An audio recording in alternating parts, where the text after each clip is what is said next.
the software AI topic, yes. Thank you so much. Thank you to the Minister and the fellow speakers. It's really an honor to be here. My name is Victoria Espinel. I'm the President and CEO of BSA, the Software Alliance. We are the global voice of the software industry. It is always great to be back in Berlin. It's a particularly great feeling to be here in the home of the reigning champion as the World Cup kicks off. Good. And Good. We love that. Speaking as an American here today, I hope and I think that you will understand that I won't talk too much about our own football team. But I think it's interesting to ask what it takes to become the world's best football team.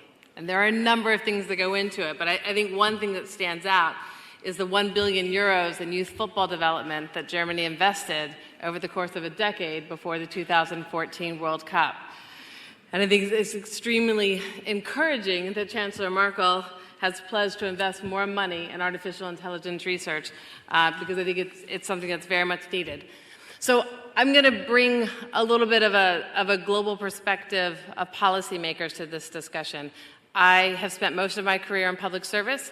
I was a trade negotiator for the United States under President Bush, and then I worked for President Obama in the White House as his advisor on intellectual property.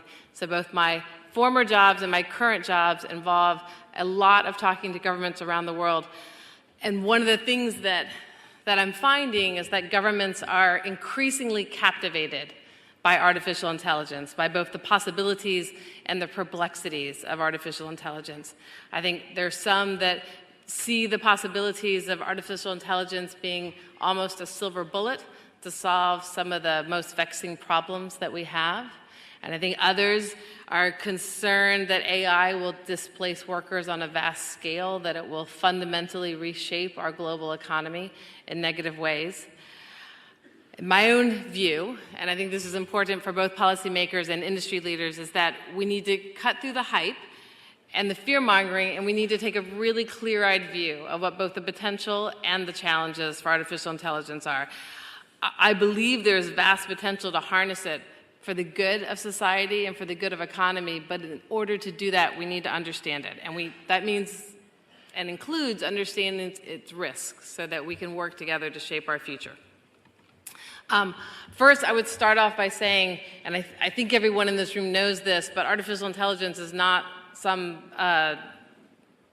step far in the future. Artificial intelligence is being used all around the world today to help people make better decisions. So it is already shaping our world in a number of ways, including here in Germany. Many of BSA's companies are investing here in Germany. Microsoft opened the IoT and Artificial Intelligence Lab in Munich. Germany's Cyber Valley is working on bringing researchers and industry together to work on AI and robotics.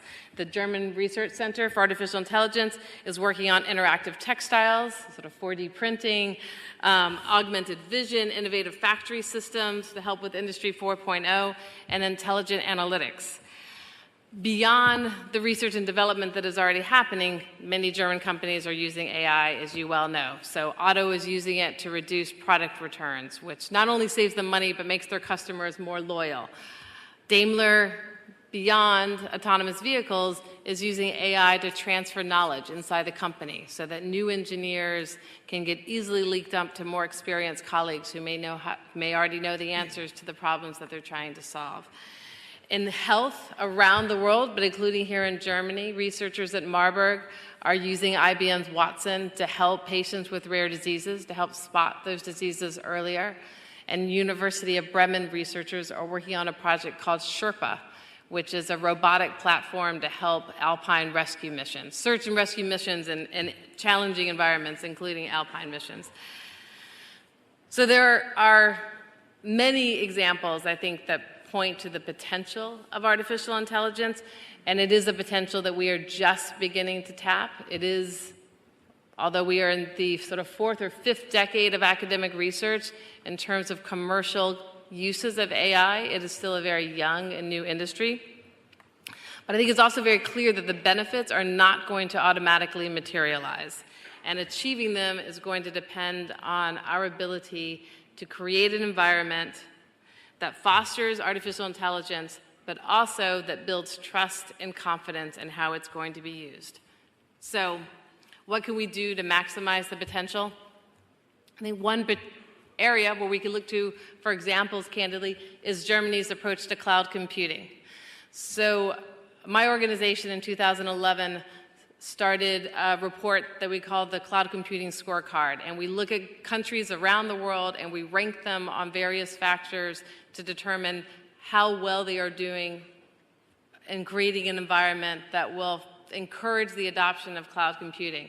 And this year's report, which was released in March, Germany is number one out of 24 countries, number one out of all the countries that we analyzed in the world. And Germany did that through a number of policies. Part of that was research and development, part of that was pro-innovation government policy, part of that was cross-border collaboration. I think many of these same policies will be helpful for Germany to apply in thinking about artificial intelligence. So we know that AI can bring great benefits. We've talked about a few of those. We know that it can be a very important tool for economic growth. As I said before, we also need to be clear-eyed about the challenges that exist. The risk of job losses, legal challenges, concerns over data privacy, cybersecurity threats. These are all legitimate concerns, and they deserve and need thoughtful and prescient policy responses. The software industry is not ignoring these challenges. In fact, we are leading the way in trying to wrestle with potential risks and set out proactive policy approaches that will allow us to avoid these risks to the extent possible. And we've identified 5 key pillars. I'm going to briefly mention them, and then in conclusion, I'm going to briefly elaborate on 2 of them. The 5 pillars that we believe governments should bear in mind are trust and confidence, pro-innovation data policies, commitment to security and privacy, investment in research and development, and workforce development. I'm going to briefly elaborate on 2 of those. First, we have to raise awareness and the level of confidence and trust in AI. AI can help us do great things, but it must be developed and deployed responsibly. And that means being responsible stewards of customer data. That means explaining how AI systems work. And that means using AI to reduce bias in decision-making and to increase inclusion. I think that's critical. A second critical factor to the successful AI deployment is the development of a diverse and capable workforce, which you touched on as well. The jobs of today require technical skills that did not exist 20 years ago. The jobs of tomorrow will create new roles that we can't imagine today. Both the government and the private sector have very important roles to play in ensuring that we prepare today's workers and tomorrow's generation for the jobs that software will create, and that we do so in a way that will ensure diversity and economic opportunity for all, that it is a feasible, viable career path for anyone who wants it to go into technology or digital skills. AI is already very important to the global economy. It will clearly only become more so in the same way that software has transformed every sector of the economy. Clearly, Germany is already focused on this and has much to gain. I'm really looking forward to the panel discussion that we're going to have here today, because I think this is a very important issue, and thank you again so much for having me. Yeah. How do you see Germany? They're clearly able to do it. I think so as I said, we're working with governments around the world, and they're taking different approaches. China has obviously made a number of announcements about direct Chinese government investment into research and development. There's a lot of R&D happening in the United States, obviously, but unlike China, it's not coming from the government. It's private sector investment and VC investment. That's a different model, but it's investment nonetheless.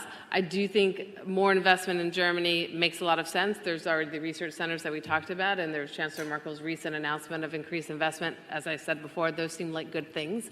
I think the education system is a really important piece of this. And my own take is that Germany is actually being quite thoughtful about reforming its education system. Obviously, Germany has a long history of being thoughtful about its educational system and being a model to a certain extent for the rest of the world in previous industrial revolutions.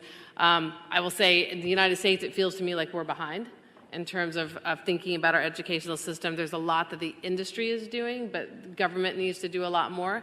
I think there are other countries, I would point to Korea, which I think has already made pretty great strides in terms of thinking about reforming its educational system. So my perspective of Germany is actually ahead, at least in terms of doing the hard thinking there. And to me, my impression is that's a very thoughtful, intentional effort.